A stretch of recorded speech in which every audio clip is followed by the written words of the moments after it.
표적 치료라는 게 있습니다. 아마 들어보신 분들도 계시고 또 그렇게 치료를 받아보신 분이 계신지 모르겠어요.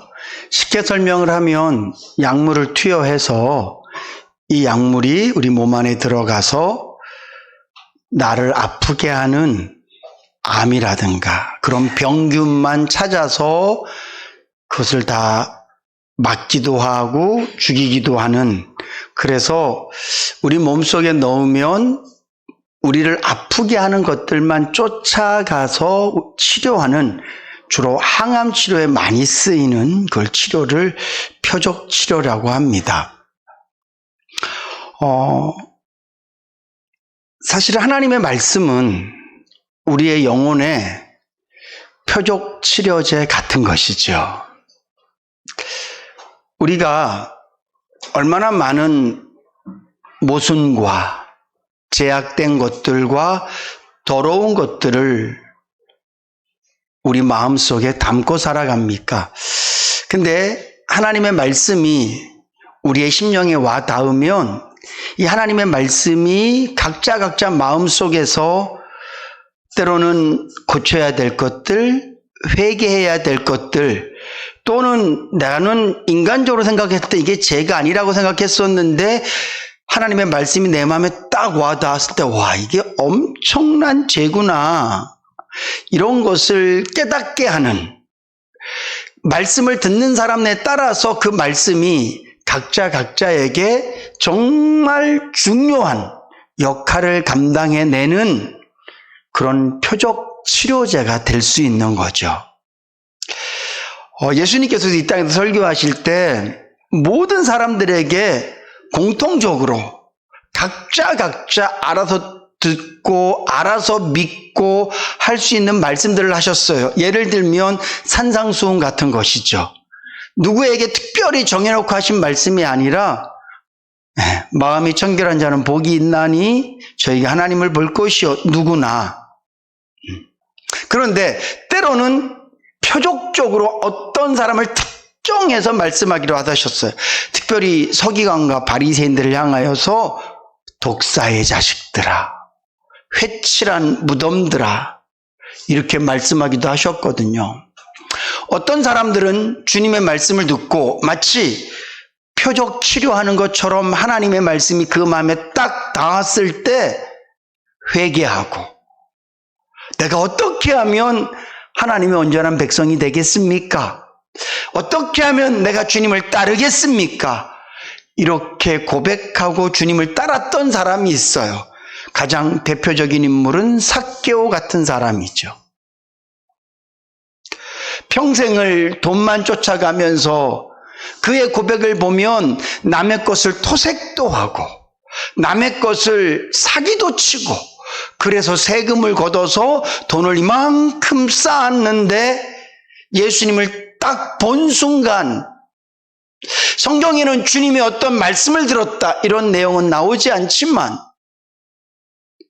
관례상으로 봤을 때 주님이 길 가시면서 말씀도 하시고, 그래서 이 삭개오는 예수님을 딱 본 순간 예수님을 자기 집에 모시게 되고, 그 예수님의 어떤 그런 놀라운 능력과 위엄 앞에서 그가 치료를 받죠. 그래서 뭐라고 얘기합니까? 주님, 내가 내 재산을 반을 나누어서 가난한 자들에게 나누어 주고 누군가에게 것을 내가 강제로 사기쳐서 거짓으로 빼앗은 것이 있다면 4배로 갚겠습니다.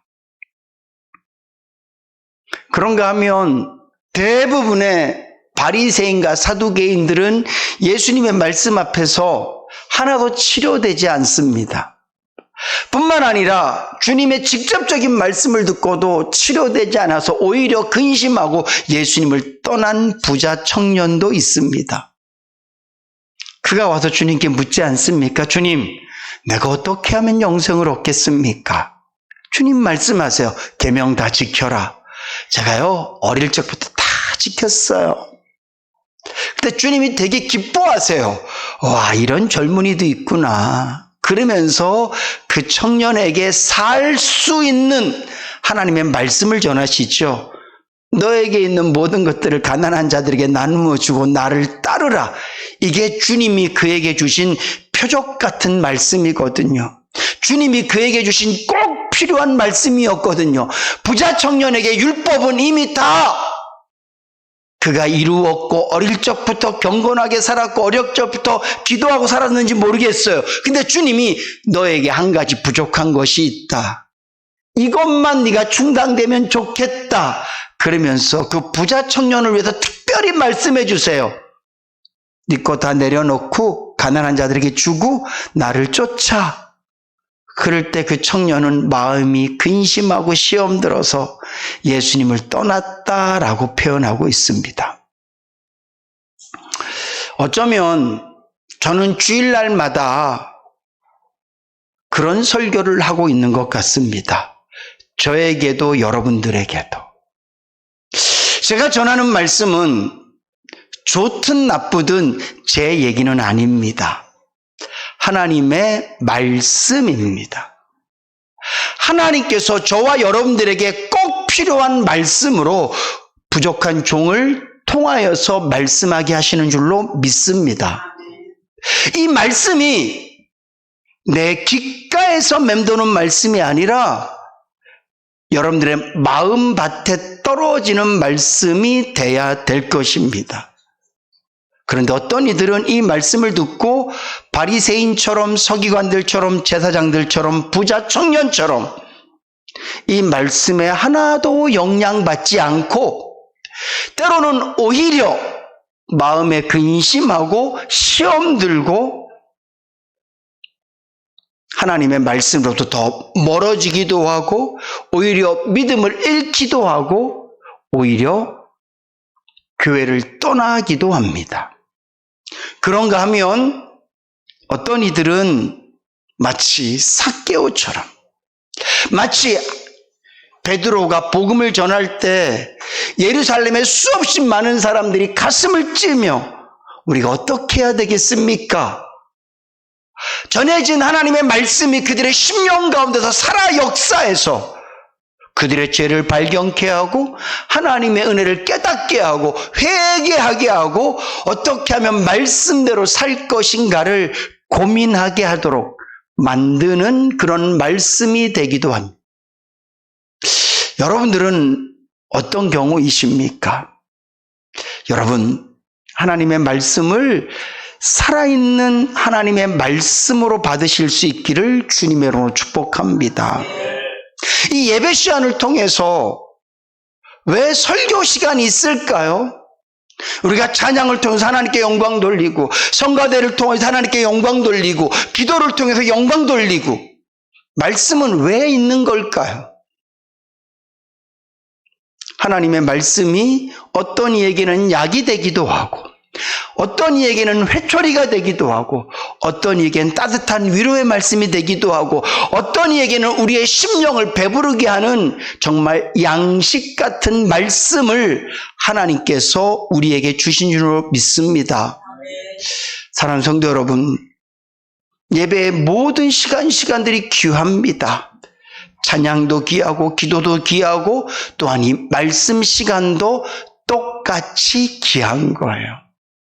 근데 이 말씀 시간은 저와 여러분들이 하나님 앞에 나를 드리는 의미이기보다는 하나님, 이제 내가 하나님께 드립니다. 이제 하나님의 말씀을 통하여 내가 새로워지고 내가 더 강건해지고 하나님께서 기뻐하시는 삶을 살아가기 원합니다. 그런 의미로 이 말씀을 들으시고 이 설교 시간이 그런 시간이 돼야 될 줄로 믿습니다.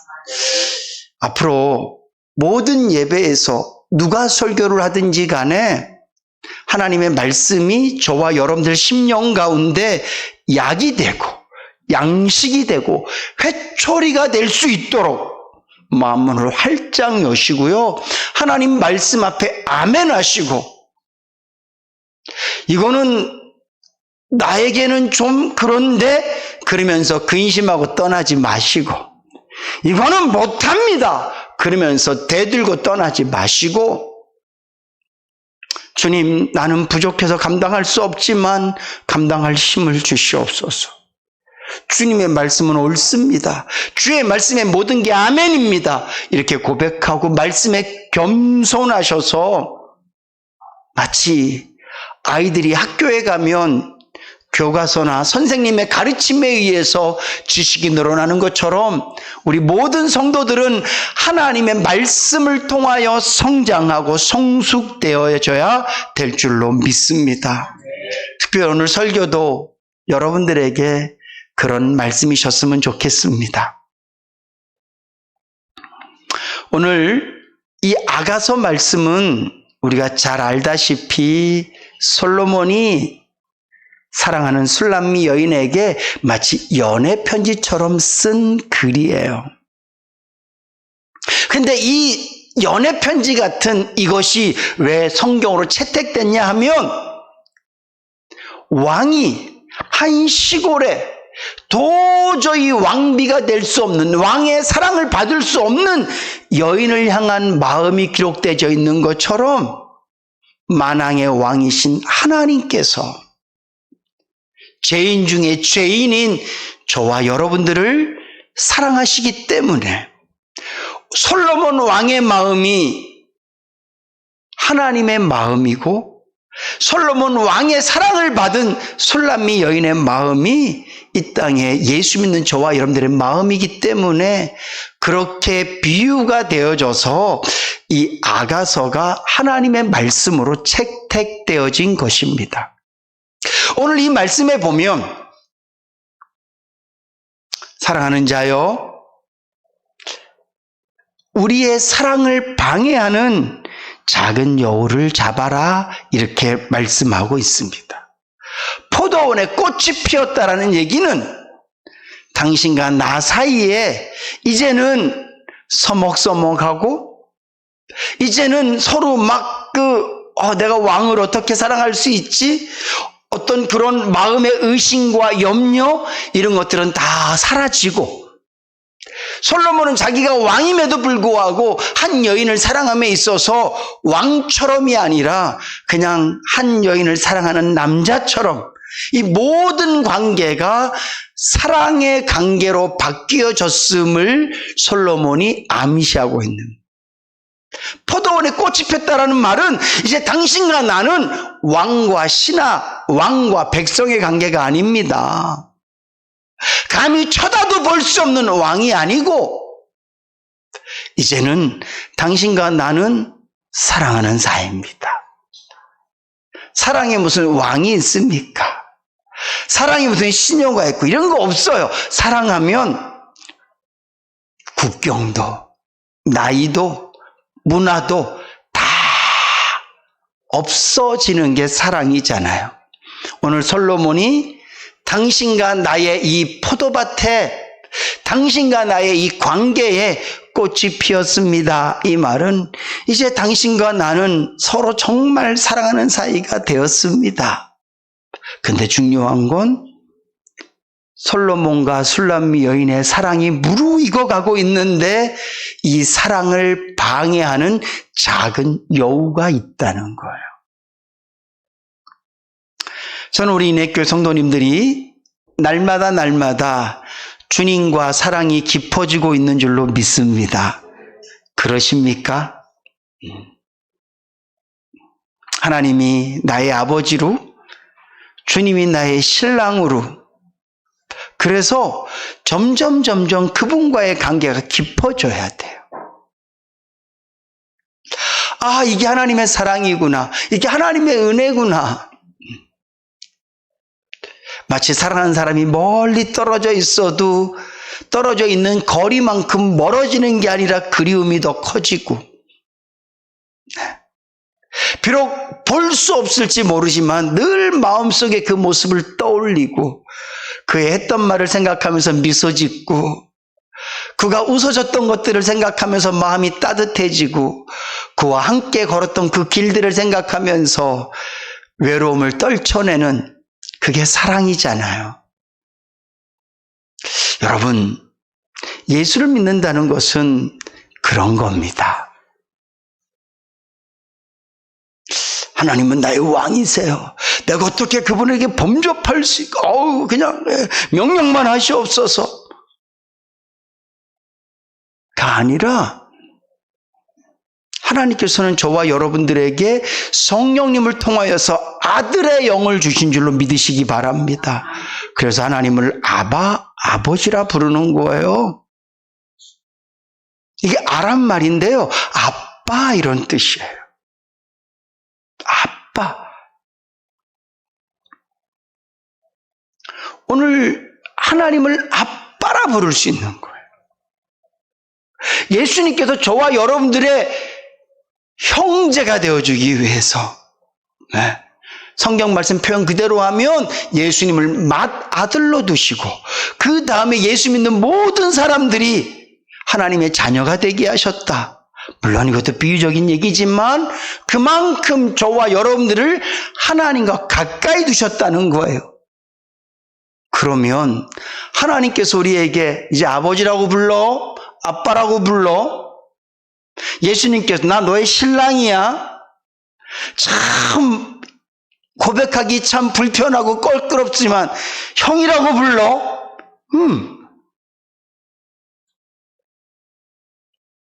저는 그 복음성가 중에 하나님의 친구 되기 원합니다. 그 찬양 부를 때마다 저는 안 불렀었어요. 되게 불편한 거야. 근데 그분과 우리와의 관계는 여전히 창조주와 피조물의 관계고 구세주와 그분의 은혜를 입은 관계이지만 하나님께서 우리에게 원하시는 것은 더 친밀하고 더 사랑스럽고 더 가깝기를 원하시는 줄로 믿으시기 바랍니다.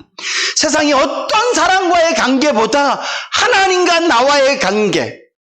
그래서 성경에는요, 안다라는 의미가 부부와의 아는 걸 의미해요.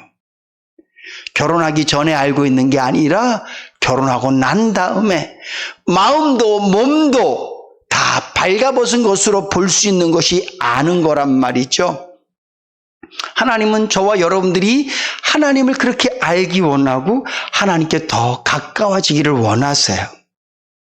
어떻게 여러분들은 하나님과 가까워지고 계십니까? 저는 우리 인내교회 성도님들이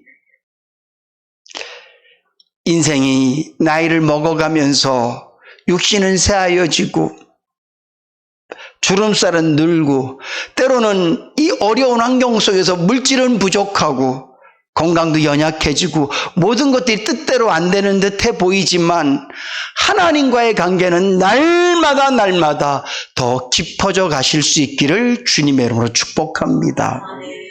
주님께서 저와 여러분들을 향하여서도 너와 나의 하원에 꽃이 폈다.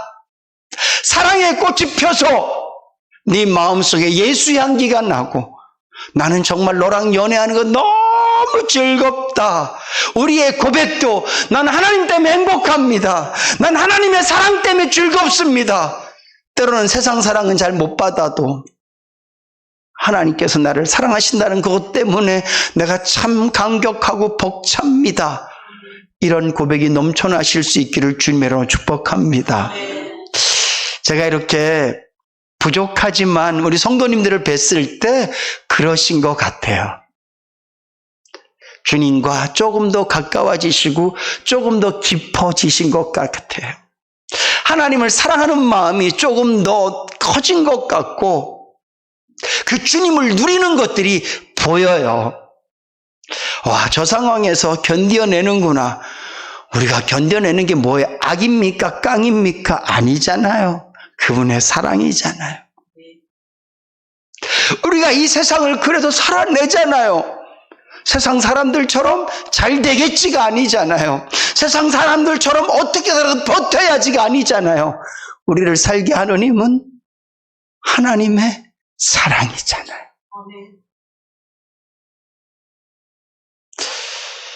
저는 여러분들 집에 비유적으로 밥 숟갈이 몇 개 있고 숟가락이 몇 개인지 다 알아요. 근데 그럼에도 불구하고 이렇게 헌신할 수 있으시다고? 이렇게 예수 믿을 수 있으시다고? 이유는 주님의 사랑을 여러분들이 알았기 때문인 줄로 믿습니다. 그렇다면 우리가 해야 될 일이 있다는 거예요. 꽃이 핀 것으로 만족할 것이 아니라 하나님과 나와의 사랑을 방해하는 이 작은 여우를 잡아야만 돼. 제가 아침에 글귀를 보내면서 그런 말 썼잖아요. 하나님이 기뻐하시는 것은 마귀는 싫어한다. 근데 마귀는 싫어하는 것으로 끝나지 않는다고요. 어우, 꼴 사나워 죽겠네. 저 예수 믿는 것 봐. 아우, 보기 싫어. 아우, 지가 무슨 하나님 얼마나 사랑한다 이렇게 울면서 기도해. 아우, 꼴도 보기 싫어. 지가 무슨 하나님 얼마나 사랑한다 이렇게 헌신해. 아우, 진짜 꼴도 보기 싫어. 네가 예수 믿은 지 얼마나 됐다고. 이렇게 하고 끝내지 않는다니까요. 방해해요. 옆 사람을 통해서 이상한 말 듣게 하고 환경을 통해서 방해하고 그래서 내 신앙생활이 중단되게 만들어요.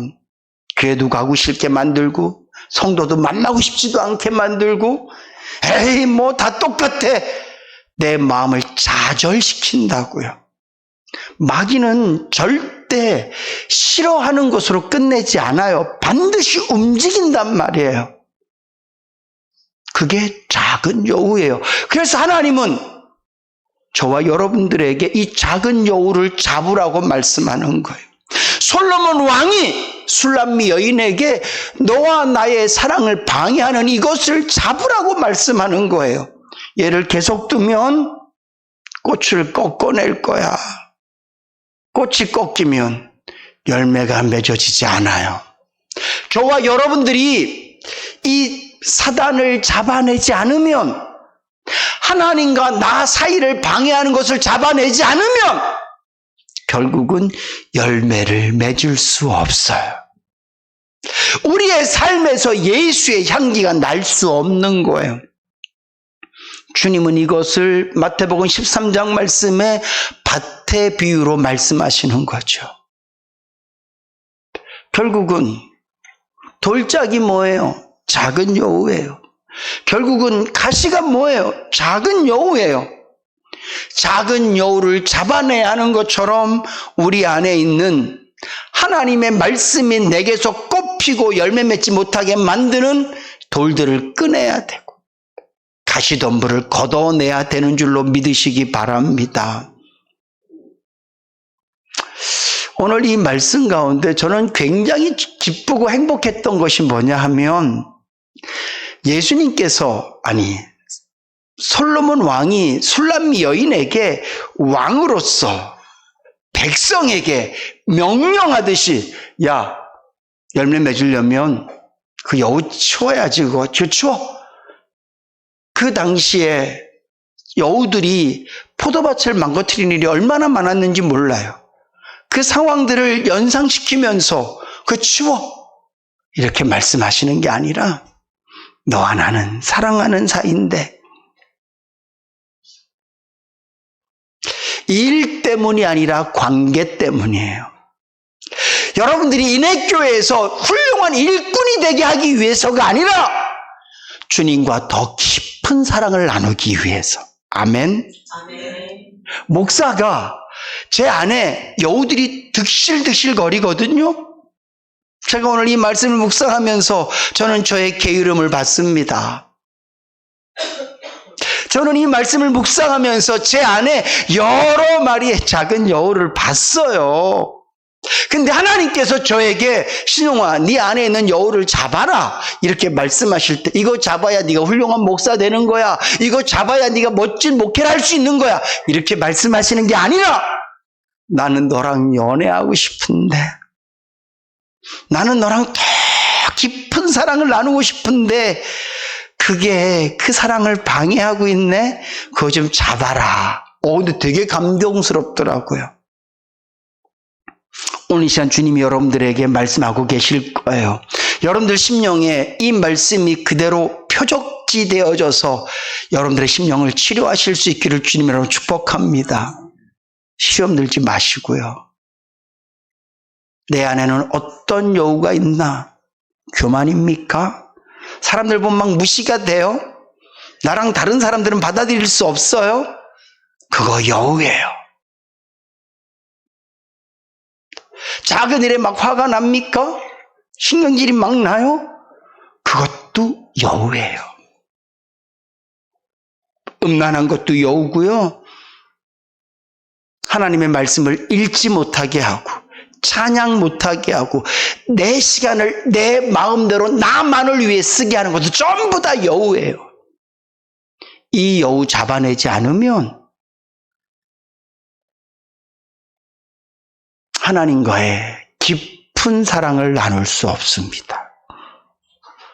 미움, 시기, 질투 다 여우예요.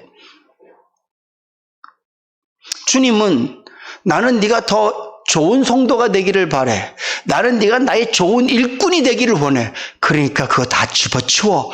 이렇게 말씀하시는 게 아니라 나 너랑 진짜 사랑하고 싶어. 신영아, 내가 좀 더 말해주고 싶다니까.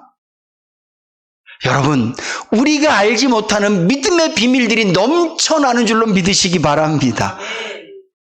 여러분들이 아직 체험하지 못한 예수 믿으면서 내 마음에 와 천국이 믿어져.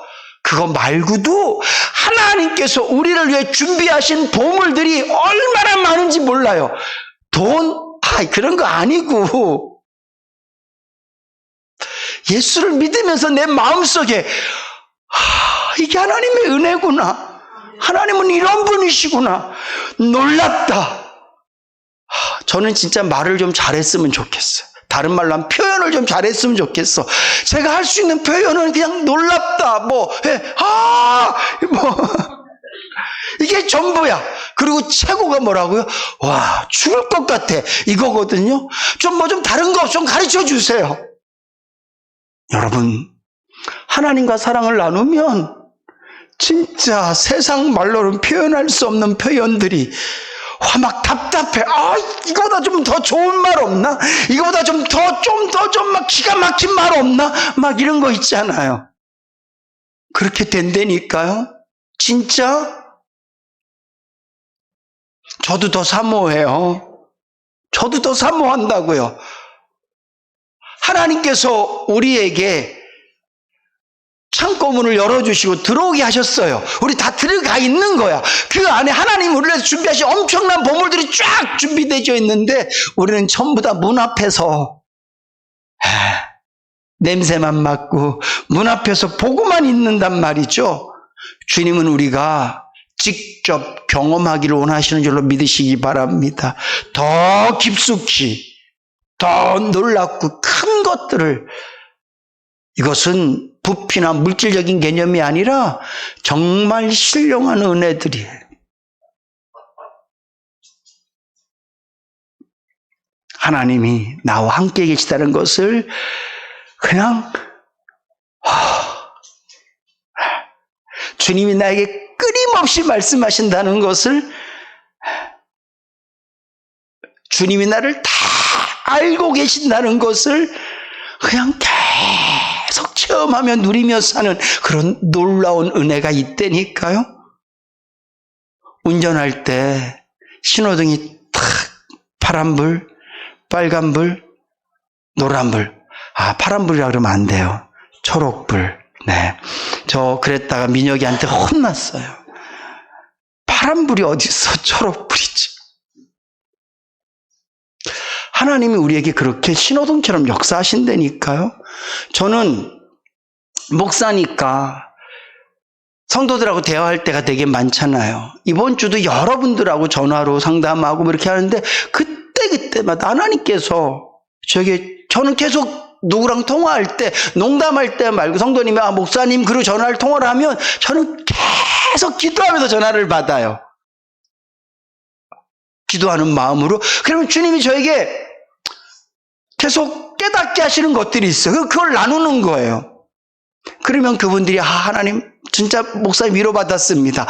이런 게 있군요. 이런 방법이 있군요. 제가 왜 이런 말씀을 드리냐 하면 제가 목사니까 하나님께 주신 특별한 은혜겠지요. 정말 주님은 어쩜 이렇게 내가 알지도 못했던, 경험하지도 못했던 것들을 알게 하시고 깨닫게 하시고 나누게 하실까. 여러분, 하나님은 저와 여러분들과 정말 더 깊고 놀랍고 비밀스럽고 사랑스러운 교제를 나누기를 원하신 줄로 믿으시기 바랍니다. 제발 여기에 멈춰 있지 마세요. 나 교회 다녀. 그러지 마, 이제. 다니지 말란 얘기가 아니라 내가 예수 믿는 것을 교회 다니는 거로 표현하지 마세요. 내가 예수 믿는 것을 하나님은 내 아버지야로 표현하실 수 있기를 주님으로 축복합니다.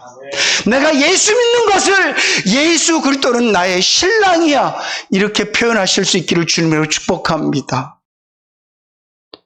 아버지 그러면 아들만 하는 자녀만 하는 아버지의 느낌이 있는 거예요.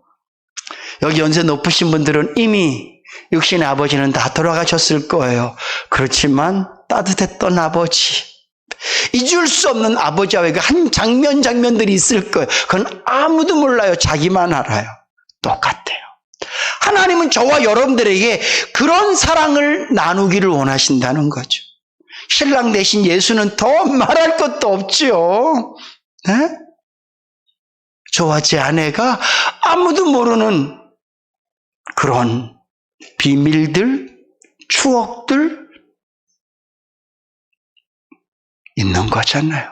그래서 배우자가 누가 한 사람 먼저 떠나면 그런 추억들 때문에 더 슬프기도 하고 그런 거잖아요. 주님은 우리에게 그런 사랑을 나누고 싶다고요. 그래서 우리를 사랑하기 때문에 여우를 잡으라는 거예요.